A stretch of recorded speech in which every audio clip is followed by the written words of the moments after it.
ಸತೀಶ್ ಹೇಗಿದ್ದಾರೆ ನಿಮ್ಮ ಹೆಂಡತಿ? ಈಗ ಆರಾಮ? ಡಾಕ್ಟ್ರೇ, ಅವಳನ್ನ ವಾರ್ಡ್ಗಾಗ್ತಾಗಿಂದ ಅವಳು ಎದ್ದೇ ಇಲ್ಲ. ಆರಾಮಾಗೋಳೋ ಇಲ್ವೋ ಅಂತ ನೀವೇ ಹೇಳ್ಬೇಕು. ನರ್ಸು ಎಬ್ಬರಿಸ್ಬೇಡ ಅಂದರು, ಅದಕ್ಕೆ ಸುಮ್ಮನೆ ಕೂತಿದ್ದೆ ನಾನು. ಓ ಹಾಗ, ಅವರು ವಾರ್ಡ್ಗೆ ಹಾಕಿದ್ಮೇಲೆ 2 ಅವರ್ ಆಯ್ತಲ್ವಾ? ಹ್ಞೂ, ಇನ್ನೇನು ಆಯಿತು ಡಾಕ್ಟ್ರೇ. ಸರಿ, ಹಾಗಿದ್ರೆ ಅವ್ರನ್ನ ಎಬ್ಬರಿಸಿ ಹೇಗಿದ್ದಾರೆ ಅಂತ ಕೇಳಿ. ಶಶಿ ಶಶಿ ಶಶಿ ಎದುಳು, ಡಾಕ್ಟ್ರು ಬಂದವರೆ, ಎದುಳು ಶಶಿ. ಹಾಂ, ಹಾಗಲ್ಲ, ನೀವು ಹಾಕೋಗಿದ್ರೆ ಅವ್ರಿಗೆ ಅನಸ್ತೇಶಿಯಿಂದ ಅಷ್ಟು ಬೇಗ ಎಚ್ಚರ ಆಗಲ್ಲ. ಅವ್ರನ್ನ ಮುಟ್ಟಿ ಎಬ್ಬರಿಸ್ಬೇಕು. ಶಶಿ ಶಶಿ. ಹಾಂ ಹಾಂ, ಓ ಡಾಕ್ಟ್ರೇ,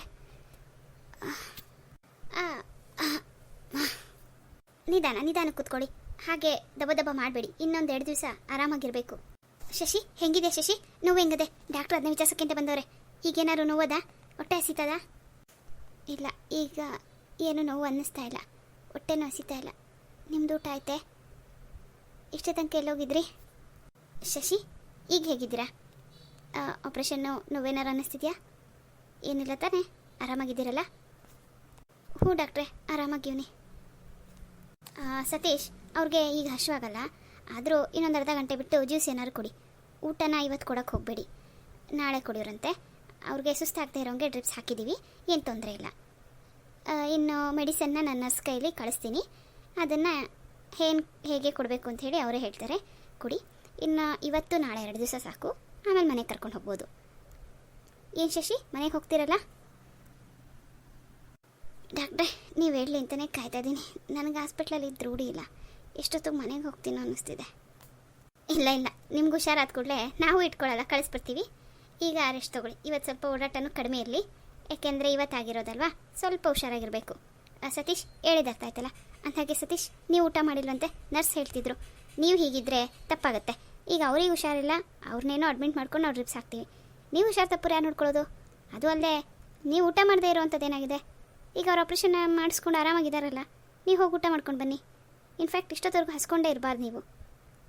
ಏನಪ್ಪ ನೀವು ಇನ್ನೊಬ್ರಿಗೆ ಹೇಳ್ತೀರಿ, ನಿಮಗೆ ನಾವು ಹೇಳಬೇಕು ಅಂದರೆ ತಪ್ಪಲ್ವಾ?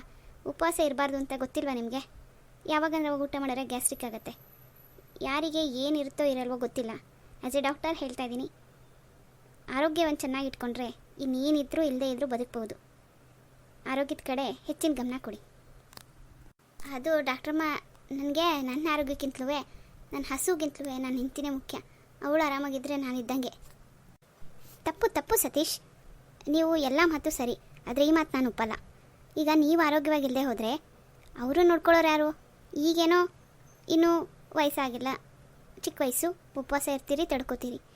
ಇದೇ ರೂಢಿ ಆದರೆ ಅಥವಾ ಇದರಿಂದ ಏನಾದ್ರು ತೊಂದರೆ ಆದರೆ ನಾಳೆ ವಯಸ್ಸಾದಮೇಲೆ ಅವ್ರು ನಿಮಗಿಂತಲೂ ಒಂದು ರೀತಿ ಕುಗ್ಗಿರ್ತಾರೆ. ಅವರನ್ನು ನೀವು ಜೋಪಾನ ಮಾಡಬೇಕಾಗತ್ತೆ. ಅಂಥರಲ್ಲಿ ನೀವೇ ಕುಸಿದು ಬಿದ್ದರೆ ಅವ್ರು ಯಾರನ್ನ ಆಶ್ರಯಿಸಬೇಕು ಅಲ್ವಾ? ನಾನೇನು ಹೇಳ್ತೀನಿ ತಪ್ಪು ತಿಳ್ಕೊಬೇಡಿ. ನಾನು ಈ ರೀತಿ ಪರ್ಸ್ನಲ್ ಆಗಿ ತಲೆ ಹಾಕಬಾರ್ದು. ಆ್ಯಸ್ ಎ ಡಾಕ್ಟರ್ ಆರೋಗ್ಯ ವಿಷಯದಲ್ಲಿ ಹೇಳ್ತಾ ಇದ್ದೀನಿ. ಯಾವುದೇ ಒಬ್ಬ ಮನುಷ್ಯ ಒಂದು ವಿದ್ಯೆ ಇರ್ಬೋದು, ಹಣಕಾಸು ಇರ್ಬೋದು, ಒಂದು ಕಷ್ಟ ಸುಖ ಇರ್ಬೋದು, ಒಂದು ಸಂಬಂಧ ಇರ್ಬೋದು, ಏನೇ ಇರ್ಬೋದು, ಎಲ್ಲದನ್ನು ಅನುಭವಿಸ್ಬೇಕು. ಅಥವಾ ಅದನ್ನು ಏನೋ ಒಂದು ನಾವು ಏನೇ ಮಾಡಬೇಕು ಅಂತ ಇದ್ದರೂ ಫಸ್ಟು ನಾವು ಚೆನ್ನಾಗಿರ್ಬೇಕು. ನಾವು ಚೆನ್ನಾಗಿರ್ಬೇಕು ಅಂದರೆ ನಾವು ಜೋರಾಗಿ ಬಟ್ಟೆಗಳ ಹಾಕೊಂಡು ಆ ರೀತಿ ಅಲ್ಲ ನಾನು ಹೇಳ್ತಾ ಇರೋದು. ಒಂದು ರೀತಿ ನಾವು ಗಟ್ಟಿಯಾಗಿ ಫಸ್ಟು ಆರೋಗ್ಯ ಸ್ಥಿಮಿತವಾಗಿ ಇಟ್ಕೋಬೇಕು. ಅದಾದ ಮೇಲೆ ನಾವು ಏನು ಒಂದು ಓಡಾಟ ಮಾಡ್ಬೋದು, ಅಥವಾ ಮನಸ್ಸಿನ ಪರಿಸ್ಥಿತಿ ಕೂಡ ನಾವು ಗಟ್ಟಿಯಾಗಿ ನಮ್ಮ ಕಂಟ್ರೋಲಲ್ಲಿ ಇಟ್ಕೋಬೋದು. ಆರೋಗ್ಯನೇ ನೀಟಾಗಿ ಇಟ್ಕೊಳಕ್ಕಾಗಿಲ್ಲ ಅಂದರೆ ನಮ್ಮ ಹತ್ರ ಏನಿದ್ರು ಏನು ಪ್ರಯೋಜನ ಅಲ್ವಾ? ನಾವು ಏನು ಮಾಡೋಕ್ಕಾದರೂ ಸಾಧ್ಯ ಆಗುತ್ತಾ ಅವತ್ತಿನ ಟೈಮ್ನಲ್ಲಿ? ಅದಕ್ಕೇನು ಮಾಡಬೇಕು? ಪ್ರತಿಯೊಂದು ನಿಮಿಷನೂ ದುಡ್ಡಿನ ಸಂಪಾದನೆ ಮುಖ್ಯ, ಆದರೆ ದುಡ್ಡಿಗಿಂತ ಮುಖ್ಯವಾದ್ದು ಆರೋಗ್ಯ. ಈಗ ನೀವು ಎಷ್ಟೇ ದುಡ್ಡಿರಲಿ, ನಿಮ್ಗೆ ಅದನ್ನು ಅನುಭವಿಸೋಕ್ಕೆ ಆರೋಗ್ಯ ಇಲ್ಲ ಅಂದರೆ ಏನು ಮಾಡ್ತೀರಿ ಅಲ್ವಾ? ಹಾಗೆ ನಿಮಗೆ ಎಷ್ಟೇ ಕಷ್ಟ ಇರಲಿ, ನಿಮ್ಮ ಆರೋಗ್ಯ ಗಟ್ಟಿಯಾಗಿತ್ತು ಅಂದರೆ ದುಡ್ದು ನೀವು ಆ ಕಷ್ಟನ ನಿಭಾಯಿಸಿ ಜೀವನನ ಸಕ್ಸಸ್ ಮಾಡ್ಕೋಬೋದು. ನಾನು ಹೇಳಿದ್ದು ತಪ್ಪೋ ಸರಿನೋ? ಡಾಕ್ಟ್ರೇ, ನೀವು ಹೇಳಿದ್ದು 100ಕ್ಕೆ 100 ನಿಜ.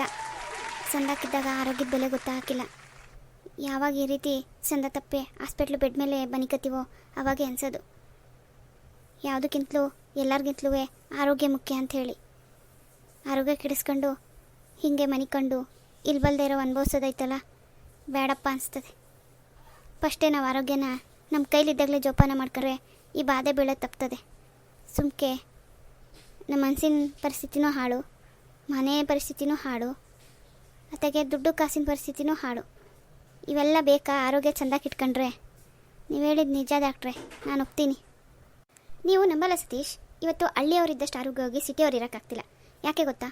ಕಲುಷಿತವಾದ ವಾತಾವರಣ, ಧೂಳು, ಗಾಳಿ, ಟೆನ್ಷನ್ ಲೈಫು, ಹೊರಗಡೆ ಜಂಕ್ ಫುಡ್ಡು, ಇದೆಲ್ಲ ಮನುಷ್ಯನ ಎಲ್ಲಿಗೆ ಹೋಗಿ ಮುಟ್ಸಿದೆ ಅಂದರೆ ಅವನ ಆರೋಗ್ಯನೇ ಅವನಿಗಿವತ್ತು ಅವನ ಕೈಲೇ ಇಲ್ಲ ಅನ್ನೋ ಮಟ್ಟಕ್ಕೆ ತೊಗೊಂಡೋಗಿ ನಿಲ್ಲಿಸ್ಬಿಟ್ಟಿದೆ. ಇವತ್ತು ಆ ಕ್ಲಾಸು ಈ ಕ್ಲಾಸು ಅಂತ ಅಟೆಂಡ್ ಮಾಡ್ತಾರೆ. ಮುಂಚೆ ನ್ಯಾಚುರಲ್ ಆಗಿ ಆರೋಗ್ಯನ ದೇವ್ರು ಕೊಡ್ತಿದ್ರು. ಇವತ್ತು ಅವರು ಇದಕ್ಕೋಸ್ಕರ ಹಾಳು ಮಾಡಿಕೊಂಡು ಅವತ್ತೆಲ್ಲ ಆರೋಗ್ಯ ಇಟ್ಕೊಂಡು ದುಡಿತಿದ್ರು. ಇವತ್ತು ದುಡ್ದಿದ್ದ ದುಡ್ಡನ್ನೆಲ್ಲ ಆರೋಗ್ಯಕ್ಕೋಸ್ಕರ ಖರ್ಚು ಮಾಡೋ ಪರಿಸ್ಥಿತಿ ಬಂದುಬಿಟ್ಟಿದ್ದಾರೆ. ಆದರೆ ಇವತ್ತಿಗೂ ಅವ್ರಗಳಿಗೆ ಆರೋಗ್ಯ ಅನ್ನೋದು ಅಥವಾ ನೆಮ್ಮದಿ ಅನ್ನೋದು ಸಿಗ್ತಾ ಇಲ್ಲ. ಎಲ್ಲರೂ ದುಡ್ಡಿನಿಂದ ಓಡಿ ವಾಸ್ತವನ ಕಳ್ಕೊಂಬಿಟ್ಟಿದ್ದಾರೆ. ಅರೆ ನೀವು ಹಾಗಲ್ಲ. ಇವತ್ತು ನೀವು ಪುಣ್ಯ ಮಾಡಿದ್ದೀರಿ, ಒಳ್ಳೆ ವಾತಾವರಣದಲ್ಲಿರ್ತೀರಿ, ನೀವು ಬೆಳೆದಂಥ ಹಣ್ಣು ತರಕಾರಿ ತಿಂತೀರಿ, ಜೀವನಕ್ಕೆ ಸಾಕಪ್ಪ ಅನ್ನೋಷ್ಟು ನೆಮ್ಮದಿಯಾಗಿ ಜೀವನ ನಡೆಸ್ತೀರಿ, ಟೆನ್ಷನ್ ಫ್ರೀ ಆಗಿದ್ದೀರಿ, ನಿಮ್ಮ ಜೀವನ ಅಚ್ಚುಕಟ್ಟಾಗಿ ನಡೀತಿದೆ. ಅರೆ ಸಿಟೀಲಿ ಹಾಗಲ್ಲ. ಸಿಟಿ ಜನದ್ದು ಆ ಟೆನ್ಷನ್ಗೆ ಅವ್ರರ್ಧ ಇವತ್ತು 50 ವರ್ಷ ಬದುಕಿದ್ರೆ ಅವನು ದೊಡ್ಡ ವಯಸ್ಸು ತಲುಪೋದನಪ್ಪ. ಮುಂಚೆ 100 ವರ್ಷದವ್ರನ್ನ ಹೇಗಂತೀರೋ ಈಗ 50 ವರ್ಷದವ್ರನ್ನ ಹಾಗನ್ನೋ ಪರಿಸ್ಥಿತಿಗೆ ಬಂದುಬಿಟ್ಟಿದೆ. ಅಲ್ಪಾಯುಷಿ ಅಥವಾ ಅರ್ಧ ಆಯುಷಿಗಳಾಗ್ಬಿಟ್ಟಿದ್ದಾರೆ ಇವತ್ತಿನ ದಿವಸ. ಆದರೆ ಮನುಷ್ಯ ಒಂದು ಅರ್ಥ ಮಾಡ್ಕೋಬೇಕು, ನಾವು ಏನೇ ಮಾಡಿದ್ರೂ ಆರೋಗ್ಯಕ್ಕೋಸ್ಕರ ಅಥವಾ ನಮಗೋಸ್ಕರ ಮಾಡ್ಕೋತೀವಿ, ನಮ್ಮವ್ರಿಗೋಸ್ಕರ ಮಾಡ್ಕೋತೀವಿ. ದುಡಿಮೆ, ಸಂಪಾದನೆ, ಆಸ್ತಿ, ಐಶ್ವರ್ಯ ಅದನ್ನೇ ನಾವು ಇಟ್ಕೊಳ್ದೆ ಕಳ್ಕೊತಾ ಹೋದಾಗ ಸಂಪಾದನೆ ಮಾಡಿ ಏನು ಸುಖ ಅನ್ನೋದು ಮನುಷ್ಯ ಅರ್ಥ ಮಾಡ್ಕೋಬೇಕು. ನಮ್ಮವ್ರಿಗೋಸ್ಕರ ನಾವಿರಬೇಕು, ಅವ್ರಿಗೋಸ್ಕರ ಆಸ್ತಿ ಮಾಡಬೇಕು. ನಾವು ಅಂಥದ್ರಲ್ಲಿ ಬರೀ ಆಸ್ತಿಯಿಂದ ಹೊಡ್ಕೊಂಡು ಆರೋಗ್ಯ ಬಿಡ್ತೀವಿ, ನಮ್ಮವ್ರ ಜೊತೆ ಟೈಮ್ ಕೊಡೋದು ಬಿಡ್ತೀವಿ. ಎಲ್ಲವನ್ನೂ ಬಿಟ್ಟು ಇವತ್ತು ಮನುಷ್ಯ ಒಂದು ರೀತಿ ರೋಬೋಟ್ ಹೇಗೋ ಮನುಷ್ಯನೂ ಹಾಗೆ ಆಗ್ಬಿಟ್ಟಿದೆ. ಸಿಟಿ ಲೈಫು ಈ ಬೆಳಗ್ಗೆ ಎದ್ದು ಆಫೀಸ್ಗೆ ಓಡು, ಸಂಜೆ ಬಾ, ತಿಂದು ಮಲಗು, ತಿರ್ಗಾ ಅದೇ ಮಾರನೇ ದಿವಸ ಆ ತಿಂದು ಆ ಆಫೀಸ್ ಕೆಲಸ ಇದ್ರ ಮಧ್ಯೆ ನಮ್ಮವರು ತಮ್ಮವರು ಟೈಮ್ ಕೊಡೋದು ಬಿಟ್ಬಿಟ್ಟಿದ್ದಾರೆ. ಅರೆ ನೀವು ಇಷ್ಟು ಪ್ರೀತಿಯಿಂದ ಹಳ್ಳಿ ಜನ ಇವತ್ತಿಗೂ ನಿಮ್ಮನ್ನು ಪ್ರೀತಿಸೋದು, ನೀವು ಬೇರೆಯವ್ರ ಜೊತೆ ಮಾತಾಡೋದು ನೋಡಿದ್ರೆ ತುಂಬ ಖುಷಿ ಆಗುತ್ತೆ. Hats off. ದಿಟ ಡಾಕ್ಟ್ರಮ್ಮ, ನಮಗೆ ಆರೋಗ್ಯ ಅಂತಲ್ಲ ಹೇಳಿ ನಮ್ಮ ಮೌಲ್ಯಗಳನ್ನ ನಾವು ಬಿಟ್ಕೊಡೋಕ್ಕಿಲ್ಲ. ನಮಗೆ ದುಡ್ಡು ಬೇಕು, ದಿಟ ಜೀವನಕ್ಕೆ ದುಡ್ಡು ಬೇಕು, ಜೀವನನೇ ದುಡ್ಡಾಗಬಾರ್ದು ಅಲ್ವೇ? ನಾವು ಅದನ್ನು ನಂಬಿ ಬದುಕೋರು. ಸರಿ ಡಾಕ್ಟ್ರಮ್ಮ, ನೀವು ಇಷ್ಟು ಹೇಳಿದ್ಮೇಕು ನಾನು ಹಠ ಮಾಡೋಕ್ಕಿಲ್ಲ. ಈಗ ನಾನು ಹೆಂಡ್ರಿಗೆ ಹುಷಾರಾಯ್ತಾಳೆ, ಅವ್ಳಿಗೆ ಹಸಿವಿಲ್ಲ ಅಂತ ಹೇಳಿದ್ರಲ್ಲ, ಈಗ ನಾನು ಹೋಗಿ ತಿನ್ಕೊಬತ್ತೀನಿ. ಡಾಕ್ಟ್ರಮ್ಮ, ಅವಳಿಗೆ ಜ್ಯೂಸ್ ಈಗ ತಂದ್ಕೊಡ್ಲೆ, ಇನ್ನಷ್ಟೊತ್ತು ಬಿಟ್ಟು ತಂದ್ಕೊಡ್ಲೆ? ಇನ್ನೊಂದು ಸ್ವಲ್ಪ ಹೊತ್ತೇ ಬಿಟ್ಟು ತಂದ್ಕೊಡಿ. ನೀವು ಹೋಗಿ ಊಟ ಮುಗಿಸ್ಕೊಂಡು ಬರುವಾಗ ತೊಗೊಬನ್ನಿ, ಪರವಾಗಿಲ್ಲ. ಸರಿ ಡಾಕ್ಟ್ರಮ್ಮ, ನೀವು ಹೇಳಿದ ಮಾತಾ ನಾನು ಹೋಗಿ ನಮ್ಮ ಮಾವ ಹಿಂಗೆ ಹೇಳ್ಬೇಕು. ನಮ್ಮ ಮಾವಯ್ಯ ಕೆಲಸ ಒಂದು ಬಿತ್ತು ಅಂದರೆ ಊಟವೂ ಬೇಡ, ಈ ಎಷ್ಟು ಬೇಡ, ಹಂಗೆ ಕೆಲಸ ಮಾಡ್ತಿರ್ತಾನೆ. ಹೋಗಿ ಅವ್ನಿಗೆ ಹೇಳ್ಬೇಕು. ನೀವು ಹೇಳಿದ್ದು ಒಳ್ಳೇದಾಯಿತು ಡಾಕ್ಟ್ರೇ. ಈಗ ನೀವು ಹಳ್ಳಿ ಜೀವನ, ಸಿಟಿ ಜೀವನ, ಊಟ, ಮನಸ್ಸಿನ ಆರೋಗ್ಯದ ಬಗ್ಗೆ ಇವ್ರ ಹತ್ರ ಇಷ್ಟು ಬಿಡಿಸಿ ಹೇಳಿದ್ದು ತುಂಬ ಉಪಕಾರ ಆಯಿತು. ನನ್ನ ಮಾತೇ ಕೇಳ್ತಿರಲಿಲ್ಲ ಊರಿನಾಗಿದ್ದಾಗ. ಇವ್ರು ತಾನೇ ಇವ್ರ ಮಾವ ಅಂತಾರೆ, ಇವರೇನು ಇದೆ, ಇವರು ಹಂಗೆ ಊಟವೇ ಮಾಡ್ತಿರ್ಲಿಲ್ಲ. ಕೆಲಸ ಅಂತ ಬೆಳಗ್ಗೆ ಹೋದರೆ ನೀನು ಸಂತೆ ಬರೋರ್ಗೂ ಒಂದು ಗುಟಕ್ಕೆ ನೀರು ಕುಡಿದಂಗೆ ಬರೋರು. ಈಗ ಹುಸಿ ಭಯ ಬಂದದೆ. ಅವ್ರಿಗೋಸ್ಕರ ಅಲ್ಲ ಅಂದ್ರೂ ನನಗೋಸ್ಕರನಾರು ಊಟ ಮಾಡ್ತಾರೆ. ಹ್ಞೂ ಮತ್ತೆ ಏನ್ರೇ, ನಾನು 100 ಕಾಲ ನಿನ್ನ ಜೊತೆ ಸಂದಕ್ಕೆ ಪಡಬೇಕು ಅಂತಾರಲ್ಲ, ಆರೋಗ್ಯ ಹಾಳು ಮಾಡ್ಕೊಂಡು ನಿಂಗೆ ತೊಂದರೆ ಕೊಡೋಕೆ ನಂಗೆ ಇಷ್ಟ ಇಲ್ಲ. ನಾನು ಊಟ ಮಾಡ್ತೀನಿ ಬಿಡು. ಹಬ್ಬ ಸತೀಶ್, ನಿಮ್ಮಂಥವ್ರು ನಾನು ನೋಡೇ ಇಲ್ಲ ಬಿಡಿ. ಇಂಥ ಸಮಯದಲ್ಲಿ ಇಂಥ ಮಾತಿಗೂ ಹೆಂಡ್ತೀನಿ ಬಿಟ್ಕೊಡ್ದೆ, ಎಲ್ಲದಕ್ಕೂ ಅವರೇ ಬೇಕು ಅಂತಿರಲ್ಲ. ಒಳ್ಳೇದು. ಹೀಗೆ 100 ಕಾಲ ಬಾಳಿ. ನಾನು ನಾಳೆ ಬರ್ತೀನಿ ಸತೀಶ್, ನನ್ನ ಟೈಮ್ ಆಯ್ತು, ನಾನು ಹೊಡ್ತೀನಿ. ಫೋನ್ ಮಾಡಿದ ಗಿರ್ಜೆ? ಇಲ್ಲ ಸತೀಶ ಏನಾರ ಫೋನ್ ಮಾಡಿದ್ನಾ? ಆಪ್ರೇಷನ್ನು ಅಂತಿದ್ದಲ್ಲ, ಆಯ್ತಂತ? ಹೆಂಗವಳಂತೆ ಸಸಿ? ಹ್ಞೂ ಕಣೇಳಿ, ಸಂದೇನಾಗ ಫೋನ್ ಮಾಡಿದ್ದೆ. ಆಪ್ರೇಷನ್ ಆಯಿತು, ಮಲ್ಗವಳೆ ಅಂದ. ಡಾಕ್ಟ್ರು ಬಂದು ನೋಡ್ತಾರೆ ಅಂತವ. ಆಮೇಕೇನು ಮಾಡಿಲ್ಲ. ನಾನುವೇ ಡಾಕ್ಟ್ರು ಬಂದಾರೇನೋ ನಾವು ಮಾಡಿದಾಗ ಅವನೇ ಮಾಡ್ತಾನೆ ಅಂತೇಳಿ ಸುಮ್ಕಾದೆ. ಆಪ್ರೇಷನ್ ಎಲ್ಲ ಸಂದಾಕಾಯ್ತಂತೆ. ಅದೆಂಥದ್ದು ನಿದ್ರೆ ಬರೋಂಗೆ ಔಷಧಿ ಹಾಕೋರಂತೆ, ಅದಕ್ಕೆ ನಿದ್ದೆ ಮಾಡ್ತಾವಳೆ ಅಂತ ಹೇಳಿ ಸತೀಶ ಹೇಳ್ದ. ಹಾಂ ಸರಿ, ಆರೋಗ್ಯವಾಗಿದ್ದರೆ ಆಯಿತು.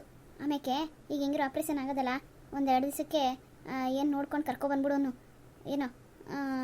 ಆಮೇಲೆ ಸುಮ್ಕೆ ಹಾಸ್ಪಿಟ್ಲ್ನಾಗ ಇಸ್ಕೊಂಡು ಬಿಲ್ ಮಾಡಿಬಿಡ್ತಾರೆ. ಏನೂ ಇಲ್ಲದೇ ಇದ್ರೂ ಬಿಲ್ ಮಾತ್ರ ಇಷ್ಟುದ ಕಟ್ಟಿಸ್ಕೊತಾರೆ. ಅವ್ನಿಗೆ ಹೇಳು ಬೆಳೆಗೆ. ಈಗ ನಾನೇ ಫೋನ್ ಮಾಡ್ಬೋದಾಯ್ತು, ಸ್ಯಾನೆ ಹೊತ್ತಾಗದೆ ಮನ್ಗೋರ ಏನೋ. ಆಮೇಲೆ ಸುಮ್ಕೆ ಹಾಸ್ಪಿಟ್ಲಲ್ಲಿ ಯಾಕೆ ಬೆಳಗ್ಗೆ ಫೋನ್ ಮಾಡೋರ ನಾನು ಏನೋ. ಹ್ಞೂ ನಾನು ಅನ್ನೋದೇನು, ಸಸಿಗೆ ಇರೋಕ್ಕಾಯ್ತಿಲ್ಲ ಅಂತ ಹಾಸ್ಪಿಟ್ಲ್ನಾಗೆ. ಅದೇ ಮೊನ್ನೆ ದಿವಸ ಫೋನ್ ಮಾಡಿದಾಗ ಅಂತ ಇದ್ಲು, ಅಯ್ಯೋ ನಂಗೆ ಇಲ್ಲಿ ನಿದ್ದೆ ಬರೋಕ್ಕಿಲ್ಲ, ಇರೋಕ್ಕಾಯ್ತಿಲ್ಲ, ಊಟ ಮಾಡೋಕ್ಕಾಯ್ತಿಲ್ಲ, ನಂಗೆ ಇಲ್ಲಿ ಇರೋಕ್ಕೆ ಆಯ್ತಲ್ಲ ಕಣತೆ, ಎಷ್ಟೊತ್ತಿಗನ ಮನೆಗೆ ಹೋಯ್ತೀನಿ ಅನಿಸ್ತದೆ ಅಂತ. ಹ್ಞೂ ಓ ಹಂಗೆ ತಾನೆ ಹಾಸ್ಪಿಟ್ಲ್ ವಾತಾವರಣ ಹಂಗೆಲ್ಲ ಒಗ್ಗಕ್ಕಿಲ್ಲ. ಏನೋ ಆರೋಗ್ಯ ಸಂದಾಕ ಮಾಡ್ಕೊಂಡು ಬಂದರೆ ಅಷ್ಟೇ ಸಾಕು. ಪಟೇಲ್ರನಾರ ಹೋಗಿದ್ರಂತ ಅವ್ರ ಮನೆ ಕಡೆ ಯಾರಾರ? ಇಲ್ಲ ಇಲ್ಲ, ಅವರು ಬರ್ತೀವಿ ಅಂತ ಫೋನ್ ಮಾಡಿದಂತೆ ಪ್ರಶಾಂತ. ಸತೀಸನೇ ಬೇಡ, ಯಾಕೆ ಇಲ್ಲೇನು ಕೆಲಸ ಇಲ್ಲ, ಅಲ್ಲಿಂದ ಇಲ್ಲಿ ಗಂಟೆ ಯಾಕೆ ಬರ್ತೀರಿ, ಇನ್ನೊಂದು 2 ದಿವಸ ನಾವೇ ಬರ್ತೀವಿ, ಏನಾಗಿಲ್ಲ ಅಂಥದ್ದು ಅಂತ ಹೇಳೋದಂತೆ. ಹಂಗೂ ಬರ್ತೀನಿ ಅಂತೆ. ಅದೇನು ಕತ್ತೀವಿ ಕಣಪ್ಪ, ಆಪ್ರೇಷನ್ ಹೊತ್ತಿಗೆ ಏನಾರು ಹೋಗಿದ್ರು ಏನೋ, ಅದೇನು ಕೇಳಲಿಲ್ಲ ನಾನು. ಹೋಗಿರೋ ಹೇಳಿರೋನು ಅಲ್ಲ, ಏನು ಸಣ್ಣದಲ್ವೇ ಯಾತಕ್ಕೆ ಎಲ್ಲಾರುವೆ ಅಂತ.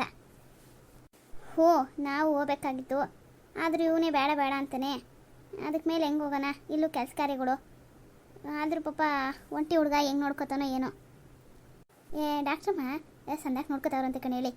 ಮೊದಲೇ ಜಮೀನ್ದಾರು ಅಂದರೆ ಅವ್ರಿಗೂ ಒಂದಿದಲ್ವೇ, ಚೆಂದಾಗಿ ನೋಡ್ಕೊತಾರಂತೆ. ಎಲ್ಲ ಹತ್ರ ಹೇಳೋರಂತೆ ಚೆನ್ನಾಗಿ ನೋಡ್ಕೊಳಿಂತವ, ಎಲ್ಲ ಅವ್ರವ್ರೆ ಬಂದು ಏನು ಬೇಕು ಅಂತ ಕೇಳ್ತಾರಂತೆ. ಅದೇ ಸತೀಶ ಅಂದ, ಸುಮ್ಕೆ ಇನ್ನೊಬ್ರು ಬಂದರೂ ಹೆಚ್ಚಾಯಿತು, ನಾನು ಇಲ್ಲದೇ ಇರೋ ಸಸಿ ನೋಡ್ಕೋತಾರೆ, ಡಾಕ್ಟ್ರಮ್ಮ ಎಲ್ಲರಿಗೂ ಹೇಳಿಕೋರೆ ಅಂತ. ಹ್ಞೂ ಡಾಕ್ಟ್ರಮ್ಮ ದೊಡ್ಡ ಹಾಸ್ಪಿಟ್ಲ್ ಅಂತೆ ಡಾಕ್ಟ್ರದು. ಹ್ಞೂ ಅಲ್ಲಿ ಬೊಲೆ ದೊಡ್ಡ ಅಮ್ಮ ಅಂತೆ ಡಾಕ್ಟ್ರಮ್ಮ. ಇಲ್ಲಿ ಏನೋ ಬಡವ್ರಿಗೆ ಹಳ್ಳಿ ಜನಕ್ಕೆ ಸೇವೆ ಮಾಡಬೇಕು ಅಂತ ಬರೋದು. ಅದೇ ಸತೀಶ ಅಂತಿದ್ದ. ಅಯ್ಯೋ ಎಂಥ ದೊಡ್ಡ ಹಾಸ್ಪಿಟ್ಲ್ ಗೊತ್ತೇ, ಅಲ್ಲಿ ಎಂಥ ದೊಡ್ಡ ಡಾಕ್ಟ್ರ್ ಗೊತ್ತೇ ಡಾಕ್ಟ್ರಮ್ಮ. ಅಲ್ಲಿ ನೋಡಿದ್ರೆ ಸಣ್ಣ ಕ್ಲಿನಿಕ್ನಾಗ ಬಂದು ಕೂತ್ಕೋತದೆ, ಏನೆಲ್ಲರೂ ಆ ಅಮ್ಮನ ನೋಡಿದ್ರೆ ಎದುರ್ಕೋತಾರೆ ಅಂತ ದೊಡ್ಡ ಡಾಕ್ಟ್ರು ಅಂತ ಹೇಳ್ತಿದ್ದ. ಹ್ಞೂ ಹ್ಞೂ ಹ್ಞೂ ಅದೇ ಆ ಅಮ್ಮನ ಕೈಗುಣ ಸಂದಕ್ಕದೆ. ಅನಿತಂಗೆ ಫೋನ್ ಮಾಡಿದ್ದ, ಈ ಕೆಟ್ಟವನೇನಾರ ಬಂದಿದ್ದ? ಅವನೇನು ತಲೆ ಇಲ್ಲ ಕಣೇಳಿ, ಏನೋ ಸಂತೋಷಂಗೆ ಹೇಳ್ಬಿಟ್ಟು ಹೋಗೋನಂತೆ ಸತೀಶ. ಈತ ಕಡೆ ಏನಾರ ಬಂದರೆ 2 ಕೊಟ್ಟು ಕಳಿಸು ಅಂತವ. ಏನಾರ ಸಿಕ್ಕಿದ್ನೋ ಏನು ಕಥೆಯೋ, ಏನೋ ಇತ್ತಾಗ ಬಂದಿಲ್ಲ, 2-3 ದಿವಸದ ಮೇಲಾಯಿತು. ಅನಿತಂಗೆ ಇವತ್ತು ಮಾಡಿಲ್ಲ, ನೆನ್ನೆ ಮಾಡಿದ್ದೆ. ಅಯ್ಯೋ ವಾಂತಿ ಕಣಮ್ಮ ಬೇಜಾರು ಇಲ್ಲಿ ಅಂತ ಇದ್ಲು. ಅವ್ರ ಗಂಡ ಏನೋ ಬೆಳಗ್ಗೆ ಸಂದೆ ಬಂದು ಏನಾರು ಬೇಕೇನಮ್ಮ ಅಂತ ಕೇಳ್ತಾರಂತೆ. ಅವ್ರ ಹೆಂಡತಿ ಏನಷ್ಟು ಮಾತಾಡೋಕ್ಕಿಲ್ವಂತೆ. ಸರಿ ಹೆಂಗೋ ಒಂದು ಕತೆ ಕಳ್ಕೊತೀನಿ ಅಂತ ಇದ್ಲು. ಆಗೋಯ್ತು, ಇನ್ನೊಂದು ಸ್ವಲ್ಪ ದಿವಸ ಆಮೇಲೆ ಬಂದುಬಿಟ್ರೆ ಸರೋತದೆ. ಈ ನನ್ನ ಮಗನ ಬಾಯಿ ಮುಚ್ಚಿಸ್ಬಿಟ್ರೆ ಈಗಲೇ ಬರ್ಬೋದು, ಏನು ಮಾಡೋಣ. ಸರಿ ಪವಿ ಏನಾರು ಫೋನ್ ಮಾಡಿದ್ಲಾ? ನನಗೆ ಮಧ್ಯಾಹ್ನದಾಗ ಮಾಡಿದ್ಲು, ಅಪ್ಪ ಬೇರೆ ಊರಿಗೆ ಹೋಯ್ತಾ ಇದ್ದೀವಿ ಅಂತವ. ನಾನು ಫ್ಯಾಕ್ಟ್ರಿನಾಗಿದ್ದೆ, ಸರಿಯಾಗಿ ಕೇಳಿಸ್ಲಿಲ್ಲ. ಹೂ ಕಣವ ಮನೆಗೋಗಿ ಮಾಡ್ತೀನಿ ಅಂದ್ಬಿಟ್ಟು ಇಕ್ಬಿಟ್ಟೆ. ನೋಡ್ದಾ ಕಳ್ಳಿಯ, ನನಗೆ ಫೋನ್ ಮಾಡಿಲ್ಲ, ಅಪ್ಪನ ಮಾಡಿದ್ಲೆ. ಅವಳು ಅವಾಗಿಂದ ಅದೇ ಮಾಡಿಬಿಟ್ಲು ಕಣ್ರಿ. ನೋಡು ಬೇರೆ ಊರಿಗೆ ಹೋಯ್ತಾ ಇರೋದ, ನಿಮಗೆ ಫೋನ್ ಮಾಡಿರೋಳ. ನನಗೊಂದು ಮಾತು ನೆನ್ಸ್ಕೊಂಡಿಲ್ಲ, ಸತೀಶಂಗೂ ಹೇಳಿರ್ತಾಳೆ, ನನ್ಕಂಡ್ರೆ ಆಗಿಲ್ಲ ಅವಳಿಗೆ. ಯಾವ ಊರಿಗೆ ಹೋದರಂತೆ ಅದೇನಾದ್ರು ಹೇಳಿಲ್ಲ? ಯಾರ್ಯಾರು ಅವ್ರ ಅತ್ತೆನೂ ಹೋಯ್ತಾಳಂತ? ಇಲ್ಲ ಕಣೆ, ನಾನು ನಿಮ್ಮ ಅಳಿಯ ಅಂದಂಗೆ ಆಯಿತು. ಅವ್ರ ಅತ್ತೆ ವಿಷಯ ಏನು ಎತ್ತಲಿಲ್ಲ. ಅದು ಅಲ್ಲದೆ ಈಗ ಮದುವೆ ಆದಷ್ಟು ಗಂಡ ಹೆಂಡ್ರು ಹೋಯ್ತಾರೆ, ಅವ್ರ ಅತ್ತೆ ಹಾಕೋದಳು ಇವರಿಬ್ರು ಜೊತೆಲಿ. ನಂಗೆ ಅದೇನೇನೋ ಯಾವುದೋ ಊರು ಅಂತ ಅಂದ್ಲು, ಸರಿಯಾಗಿ ಕೇಳಿಸಿಲ್ಲ. ಮಾಡಂಗಿರೆ ಫೋನ್ ಮಾಡಿ ಕೇಳು. ಹ್ಞೂ ನಿನ್ನ ಮಗಳು ನಿನ್ಗೆ ಮಾಡ್ಬಿಟ್ಟು ನನಗೆ ಮಾಡಿಲ್ಲ, ನಾನೇ ಫೋನ್ ಮಾಡಲೇ?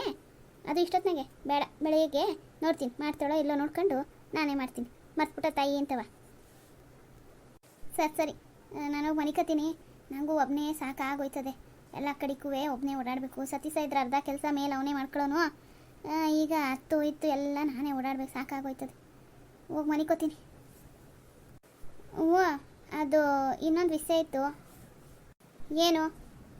ನಿಂಗಿ ಬಂದಿದ್ಲು, ಒಂದು 5,000 ರೂಪಾಯಿ ಕಾಸಿದ್ರೆ ಕೊಡ್ರಿ, ಕೊಡ್ತೀನಿ, ಯಾತ್ಕೋ ಕಟ್ಟಬೇಕು, ಮನೆಗೆ ಎಂಚಾಕ್ಸ್ವಾಗಿ ಇಸ್ಕೊಂಡಿದ್ದೆ, ಈಗ ಅರ್ಜೆಂಟ್ ಆಗದೆ ಕಣವ, ಏನಾರ ಕೆಲಸ ಬಿದ್ದರೆ ಬರ್ತೀನಿ, ಇಲ್ಲ ಕೂಲಿಗೆ ಒಬ್ರು ತಂದು ಕೊಡ್ತೀನಿ ಅಂತ ಅಂದ್ಲು.